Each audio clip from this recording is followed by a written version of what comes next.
Welcome to today's Rotary Club presentation. My name is Liza Leonard. I am the president-elect for the Idaho Falls Rotary Club, today filling in for our new club president, Michelle Holt. Thank you for joining us. Please note that today's program is being posted on Facebook, but is also available for viewing on IE Productions' YouTube channel. Please feel free to share this program online with others that may be interested in this content. We just want to thank IE Productions for again hosting us in their fantastic studio and allowing us to social distance while still providing program to our members. Just to begin the program, I'd like to inform you a little bit about the Rotary Club and who we are. The Rotary Club is an international service club, and our motto is service above self.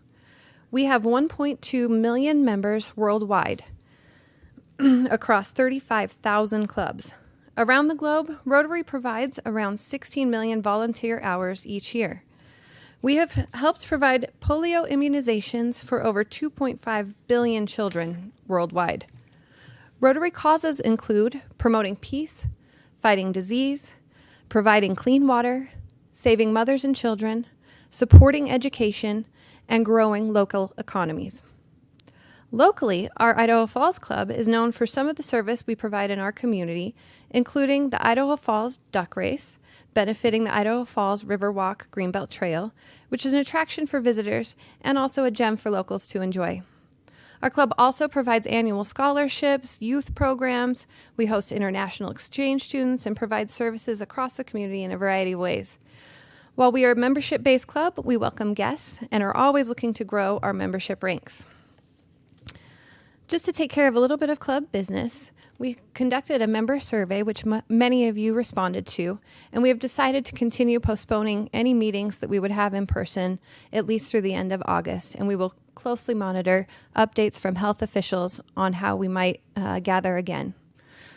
We also have canceled our annual summer picnic with the idea that we perhaps will postpone the event for when it is safe for us to gather again, or even donate those funds to a nonprofit.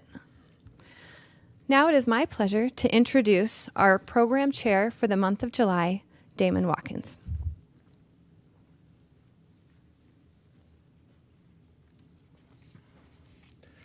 Good afternoon.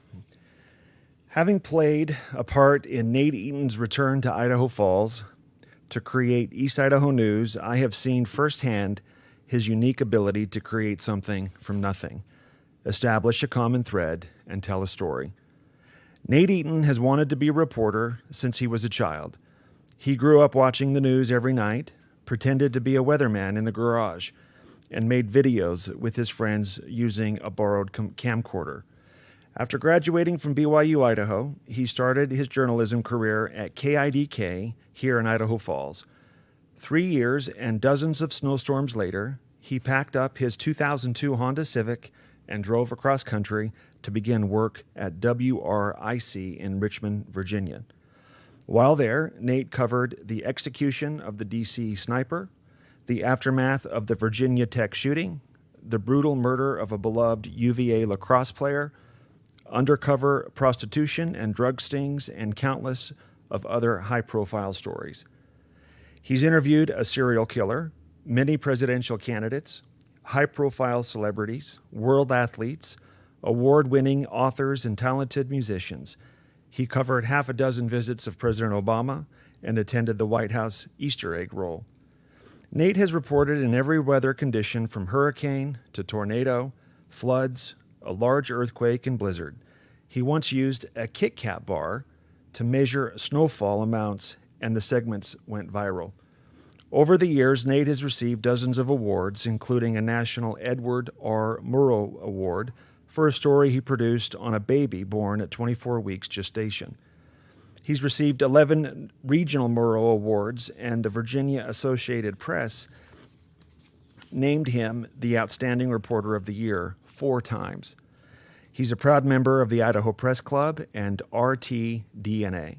In 2015, Nate moved back to Idaho Falls and helped launch EastIdahoNews.com. The website quickly became Eastern Idaho's leader for news and has been honored with dozens of awards. Nate has appeared on every national news network, and his work has featured on Dateline NBC, Dr. Oz, Dr. Phil, Today, Good Morning America, and other shows. Nate's greatest accomplishment, however, was to convince his wife to say yes. He's madly in love with Erica, and together they have 3 children, Emerson, Everett, and Elliot. He's the recipient of the Distinguished Under 40. He's been nominated for even an Emmy several times. He's won a number of regional Murrows and won national Murrow recognition.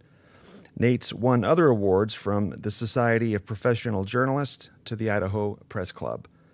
If news is being created from the most rural places in Idaho or the concrete jungle of New York City, Nate Eaton is on the ground telling stories to an audience, our audience, right here in our community. I have spent most of my life in Southeast Idaho, receiving my local news from traditional outlets. That is, until Nate Eaton has created a new model of local news distribution. It is my distinct privilege to present to Rotary my friend, Nate Eaton from East Idaho News. Thank you, Damon. You're very kind, and thank you to the Rotary Club for having me today, and to IE Productions. I know a little bit about producing shows and programs, so I appreciate the hard work that IE puts into this. July is a special month for EastIdahoNews.com. We turned 5 this month. We officially launched on July 1st, 2015, and it's funny because looking back, we didn't really have much of a plan or a strategy or, a 10-year goal. We're going to be here by this date. We just wanted to do local news. And that has been our goal and our daily mission every day since then. And because we're turning 5 this month, I decided to share 5 things I have learned over the past 5 years here at EastIdahoNews.com. And when I say I speak collectively as a staff. We have an incredibly hardworking staff. We're small, we are lean, but we try to do the best we can in covering local news and local events. So here are the top, well, not the top 5 things, but 5 things I've learned over the past 5 years. First one is that sometimes the best things don't turn out the way you expect, and that's okay. I always dreamed of being a TV news reporter. I wanted to start in a small city like Idaho Falls, move to a middle-sized city, and then end up in a big city or at a national news network. And I was on that path. As Damon mentioned, I started my career here and then moved to Virginia, where I worked for the ABC station. And I had offers at big cities. One was a top 10 market, which would have been in a very large city. I thought a lot about it and talked with my wife, and we were ready to make a career change and make a move when East Idaho News came along. And I didn't want to come back to Idaho. My wife definitely did not want to move to Idaho. She was from the East Coast. We liked being in a bigger city. But we had 2 years to think about this possibility of what it could become. And I remember walking into my news director's office in Virginia. They had offered me a new contract to stay. And I said, I'm not going to take the contract. I'm leaving and I'm moving to Idaho. And she said, where's Iowa? And I said, no, Idaho. And she didn't know where it was. She had to pull out a map. And I can't tell you how many people said, you're doing what? To do what? You're leaving TV? People don't leave TV generally on their own. They're either fired or they retire. And once you leave television, it's very hard to get back in. But it felt like this was something to do. Come out here and do this little community news website. We launched, as I said, July 1st, 2015. We had 5,601 page views. And we were thrilled to get over 5,000 page views on that first day. The first month, we had around 1 million page views. Well, things quickly changed, and we rapidly grew. And over the past year, our work has been featured all over the world. Last month, we broke a record for the most traffic we've had on a single day. 1.3 million page views on one day. That beat out our entire first month 5 years ago. I think we've hit over 280 million page views with 90 million users from around the world. And it's been something that I didn't expect would happen, but it's turned out to be pretty good. So that's the first lesson. Sometimes the best things don't turn out the way you expect, and that's okay. Lesson number 2, a focus on everything is a focus on nothing. When we were preparing to launch East Idaho News, we wanted to do everything. Local sports, local politics, have editorials, have movie times for the local theaters, have restaurant menus, be the community source for everything. This would take a ton of work for a very small staff, but we were determined. We were able to get a meeting with Clark Gilbert, who at the time was president of BYU Idaho, and before that job, he had transformed Deseret Digital in Salt Lake City and KSL.com into the powerhouse that they are. KSL.com is the most visited local news site in America. We sat down to meet with him. We explained our goals, what we wanted to do. And I remember he said, I wrote it down, the internet rewards specialization. And in the internet age, if you're not the best at something, you're one click away from someone who is. He said you need to focus on 1 or 2 things, maybe 3 tops. Otherwise, a focus on everything is a focus on nothing. So we decided our focus would be breaking news and in-depth features. And whether those features were investigations or feel-good stories, whatever they were, we wanted to own breaking news and in-depth features. We'll cover other things. We do cover politics. We cover a few local sports stories and some of the other things that the other media excel at. But right now, our focus is breaking news and in-depth features. And so the advice that I took to heart that day, which I would share, is a focus on everything is a focus on nothing. Lesson number 3 that we've learned, sharing is okay. When we first launched, we had this unusual idea that just didn't make sense to traditional media, that we would share our content with anyone that wants it, as long as they give us credit and link back to our website. Now, the traditional media rules are, it's yours, you don't share unless you have some sort of affiliate agreement or you're part of the AP or something like that. But our idea was that the more eyeballs that can see your story, can see your work, the better. We want everyone to see our work. That's why we're not behind a paywall. We want people to read and share our stories and talk about them. We went to the local news agencies and explained our plan. We went to news agencies outside of Eastern Idaho and said, listen, we're going to launch this news website. If you want to share content with us, you're welcome to. We're happy to share. The truth is, everybody knows, everybody's heard that the news industry is suffering right now, especially local news. There's layoffs, there's shutdowns, there's furloughs. It seems like every day a different newspaper somewhere in the country is closing its doors.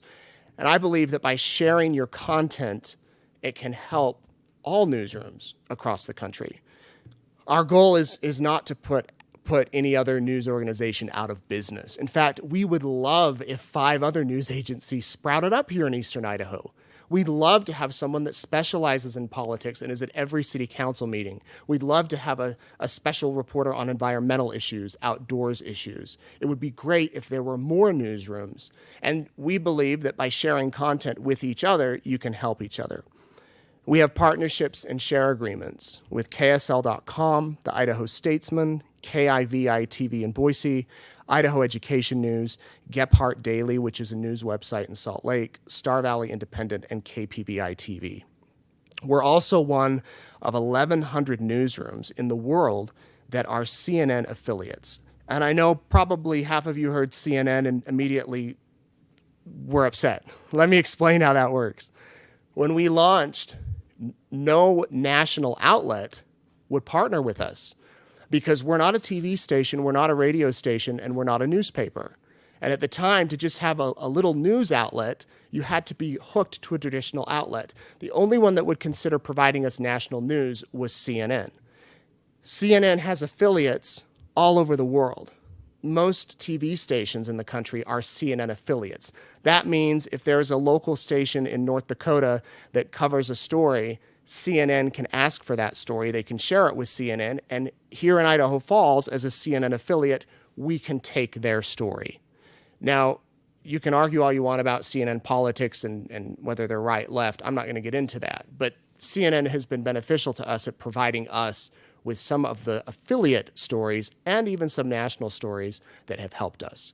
Interestingly enough, here we are 5 years later, and now AP, other news outlets want to partner with us, and we're exploring some of those options.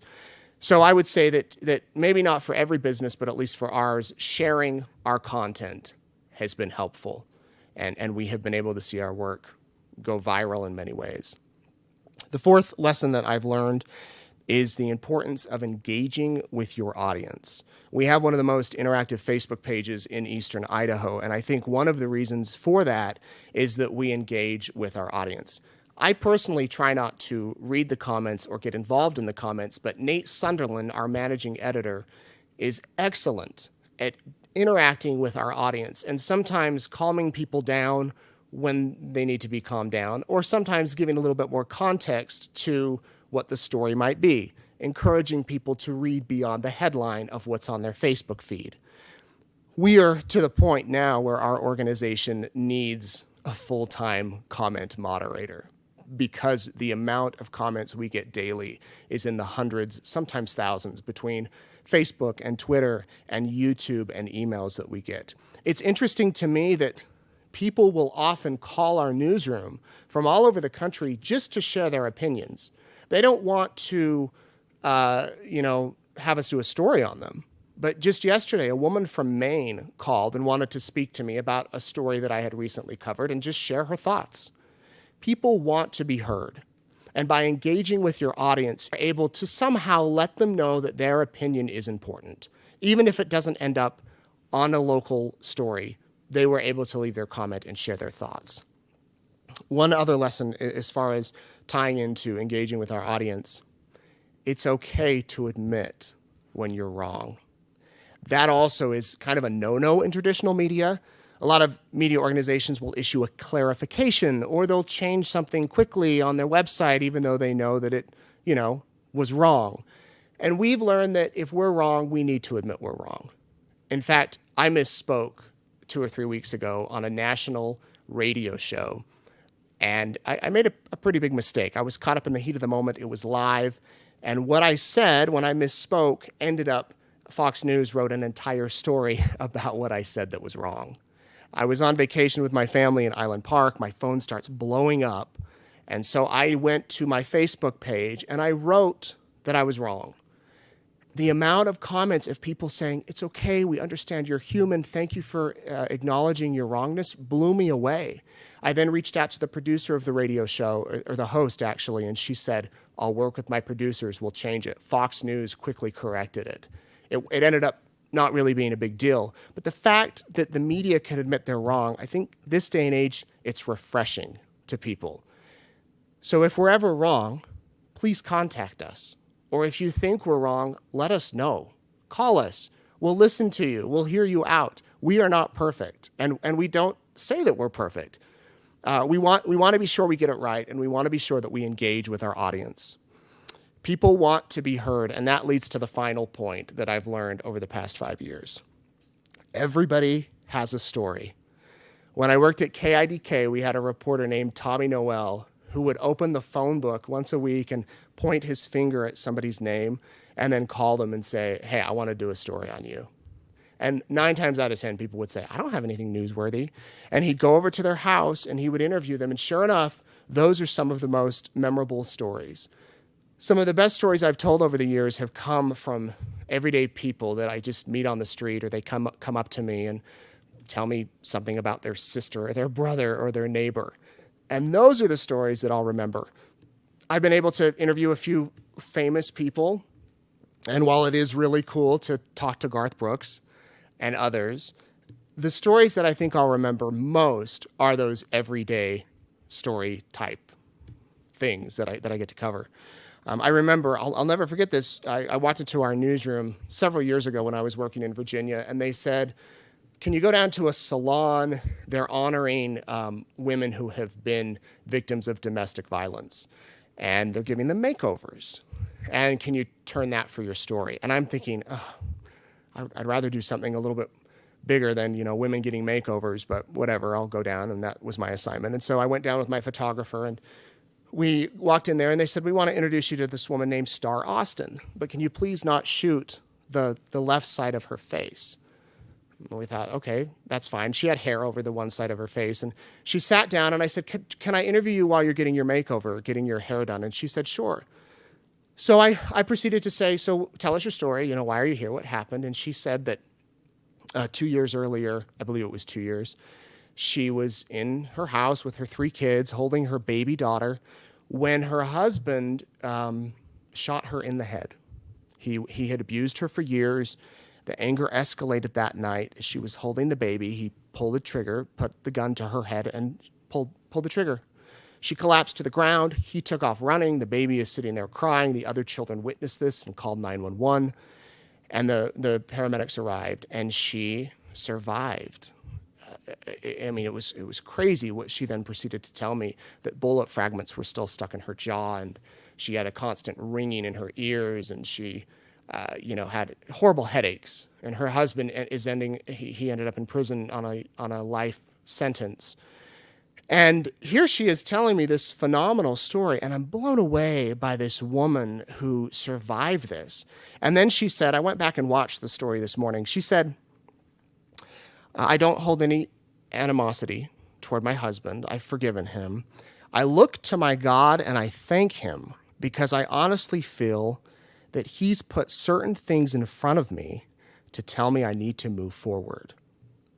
And here she was on the news telling this story, and I don't know how many people saw that story, how many people were impacted by it. A normal, everyday housewife who survives a horrible ordeal and is able to speak out to other domestic violence victims who hopefully then seek out help. Star's story may be one of the most important I ever tell, and she's just an average, everyday person. So everybody has a story. Regardless of who you think you are or what you think you've done, I can guarantee that if we sat down for 5 or 10 minutes, we could find something to report on. Those are the 5 lessons I've learned over the past 5 years. I've learned a lot more, and some I've learned pretty painfully, and some I've learned pretty happily, I guess you could say. Sometimes the best things don't turn out the way you expect, and that's okay. A focus on everything is a focus on nothing. Sharing is okay. Engage with your audience, and everyone has a story. I do want to close by thanking you for helping us succeed. We wouldn't be here without you. And local news, I talked about it. It's a hard game right now. Advertising dollars are running short. So if you have a budget, support local news agencies. I don't care if it's us. I don't care if it's the newspaper or the TV station or radio, whoever it is. If you can, support us, because communities suffer when local news goes away. We've been able to expose some good, some bad, some questionable activity, I believe, over the past 5 years, and we'll continue to do so with your support and your help. Download our app. It's free. Stay informed. Check out the website.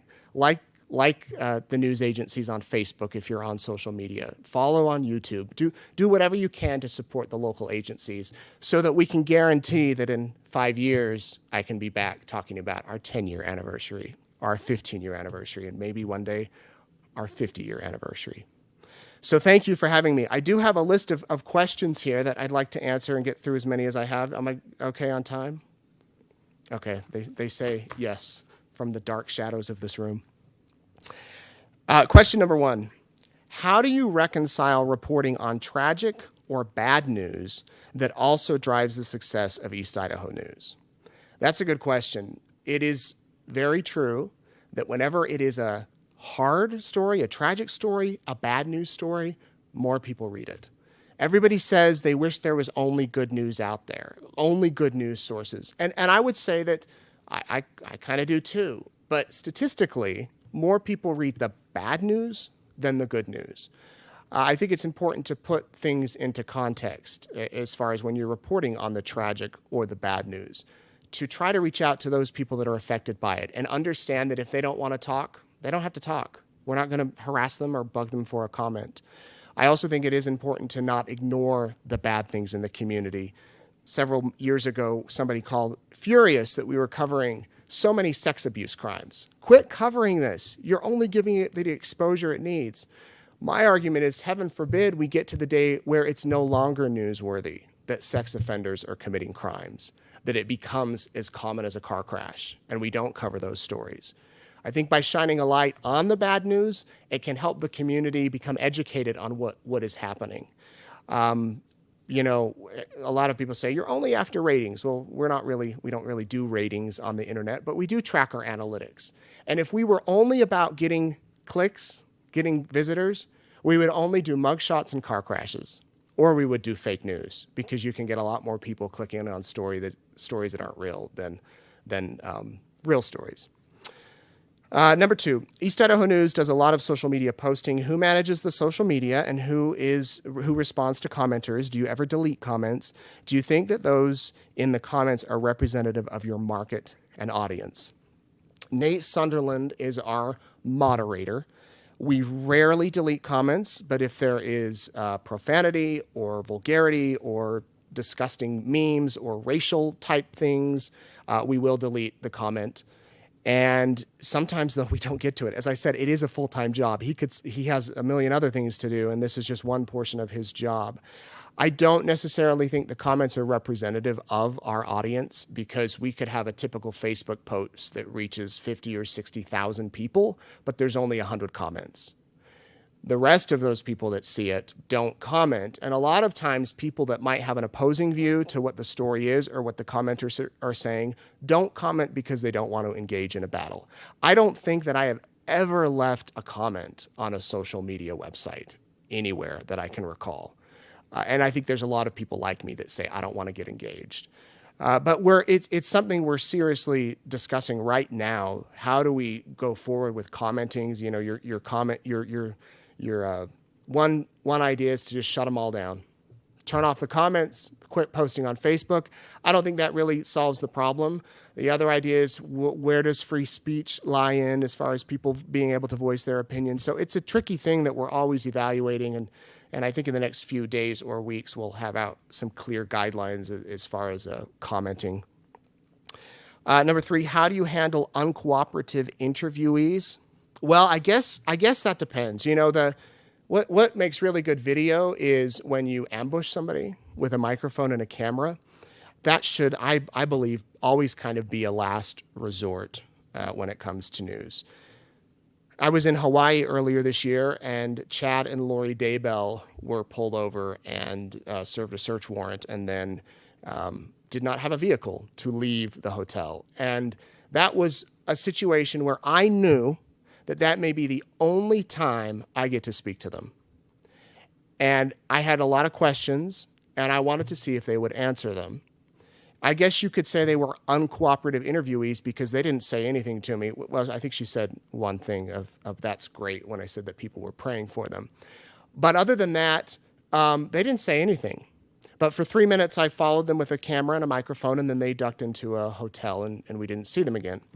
I think that interview, if you want to call it that, may be more telling than had they sat and talked with me, which, again, I was hoping they would do. And had they said, hold on, put away the camera, we'll talk with you, let me go get set up or sit down somewhere, we wouldn't have aired that original part. We would have actually done the interview. So there's a few different things as far as uncooperative interviewees. I think you have to be fair to as many people, to everybody that you talk to. And then if they don't want to cooperate with you and it's newsworthy, you can say that they refuse to cooperate. When is it acceptable to grant anonymous, to be anonymous as a source? You know, we get a lot of people that call up and are anonymous and say they want to be anonymous. We'll listen to what they say. And if their story checks out and it's strong enough, we might change their name. If somebody is in a horrible abuse situation and they want to tell their story and we feel that their story is powerful enough and it checks out, we will allow them to be anonymous. We verify everything that comes in to the best of our ability. Believe me, a lot of weird stuff comes in that isn't true. But when someone calls up and says, I know a lot of information, please don't use my name, sometimes it can take weeks, months, years for them to feel comfortable enough to go on the record. On the record, meaning sit down in front of a camera or let us use their name. That's always the preference. But if they want to be anonymous and it's important enough to tell their story, we can generally work around that. Do you think the general public trusts the media? I think the general public trusts local media more than national media. I personally can't watch any of the cable news networks anymore because they're all telling a different story. But I think it's important to check with multiple sources when it comes to a national story, even a local story, see how the different outlets cover different things. Surveys show I don't think the public trusts the national media a lot, but I hope that as a local outlet, they can say that they trust us. If not, let us know. Let us know. Tell us about your journalistic ethics. A lot of people say journalists have no ethics. They just go with whatever. I would argue that other than attorneys and people in the legal profession, we probably discuss ethics more than any other industry. Maybe the medical industry, they have a lot of discussion about ethics. But we have long discussions a lot on, reporting on a sex crime. How graphic do you get? How detailed do you get? Does including the victim's ages help? Does it hurt? We have long discussions about ethics. We actually have our ethics code on our website at eastidahonews.com. If you go to the very bottom, it says Code of Ethics, and that talks about how we cover suicides, how we cover interviews with children, how we cover anonymous sources, photos, videos, how we source things. That probably explains it better than I could here, but it is something that we discuss every day. And we've been in some strong ethical debates, stuff that we are given, especially with the Daybell case, that would make really big headlines, that would be accurate, but ethically, is it right to put it out there? And we just talk about it every day. What have been the top stories in eastern Idaho outside of the Daybell case in recent years? Until the Daybell case, our number one performing story, as far as views and being shared, was several years ago when a tourist put a bison in the back of their car in Yellowstone National Park. I was in Salt Lake City. That was on a Saturday when we were notified of that. I got a text from Brad Barlow. Many of you know Brad Barlow, and he had a picture of, I think his cousin took the picture of the bison in the car, and I'm like, there's no way that is real. But I called her. I called the cousin, and she said, yeah, it's real, and she agreed to talk with me, and then we called Yellowstone National Park, and they confirmed that it happened, and we posted that story, and it blew up. And that was a Saturday. By Monday morning, it was everywhere. So that was a popular story. Some of the craziest stories that go big are some vague ones. I think last year we had one about sleep, like why you need your sleep or something, and that blew up. Some blogger picked it up and took it. The disappearance of Youre coons has also been a story that people around the world have followed. Often eastidahonews.com reports, as news is developing, how do you ensure the information being published is accurate? How often have you had to retract a piece? Well, we go to once we get tips about something happening right now, we immediately will say, do you have photos? Or can you send us something? And then we'll call the agency, whoever is responding. There was a house fire yesterday in Idaho Falls. We started getting several Facebook messages and then photos of the house fire. And then we're able to listen to the scanner, and we heard that the crews were responding. And then we sent a reporter to the scene. And once we have eyes on it, we'll go with it as long as somebody's witnessing it. Or if there's enough witnesses that we can, collaborate the story and then check with sources, we'll go with it there. We do not go just based off of the scanner. We don't report on scanner traffic. We confirm everything that we hear on the scanner or work to not confirm it. And I would say probably 60 to 70% what you hear on the scanner ends up not being a story. And that's just, I think, good journalistic practices. We have never had to retract a piece. We have had to put up corrections and clarifications, but we have never had to take down a story completely. East Idaho News, like most local news organization, reports on crimes committed and those suspected or allegedly involved in a crime. In other places, people have sued journalists and news organizations for stories published online that stay in the cyber world. What do you think the role is of journalists to follow up on these stories with the result of a case or charges? That's a great question, and there are news outlets all across the country recently that are saying, we're going to post mugshots, but we're only going to keep them up for a year or two, and then we'll remove them. or we won't even post mugshots at all. We have a policy that if we're going to report on a story and use somebody's name, we have an obligation to follow it through to the end. And whether that's a jury trial, whether that's a plea agreement, whether charges are dropped, we will follow it through to the end. Some slip through the cracks, and if they do, we want to be notified of it and follow up. If we decide that it's a story not worth following up through to the end, but it's still interesting news-wise, we'll put up the story and then we will not use the person's name or mugshot. And because we don't identify them, we then necessarily won't follow the case through to the end.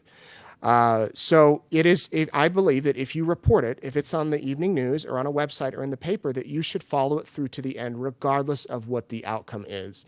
And that's what we try to do and we strive to do. Otherwise, we don't want to originally report it in the beginning. Number 10, what advice would you give to anyone hoping to get into journalism today? Well, you've got to be nimble and work quick and think outside the box. When I started in this 15 years ago, I couldn't wait to get to a big market so I could have a cameraman and an editor, and all I would do is write the script and go on TV. That has changed so much. Now news directors are looking for people that can do it all, that aren't afraid to shoot video on their phone, go live on Facebook, write the story, go on the evening news with it, and then post it to the website, and then move on to something else. Our reporters probably turn 2 to 3 stories a day, and that's normal. Whereas, 15 years ago, you might do 1 story a day. And you have to work fast. You have to be willing to listen to people and hear other people out.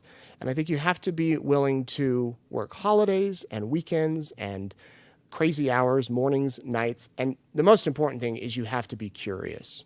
You have to be curious. If you're not curious about other people, about things happening in the world, then this is a job that you can easily burn out on. Well, there you go. That's it for me. Thank you for listening, and thank you for having me today. Liza, back to you.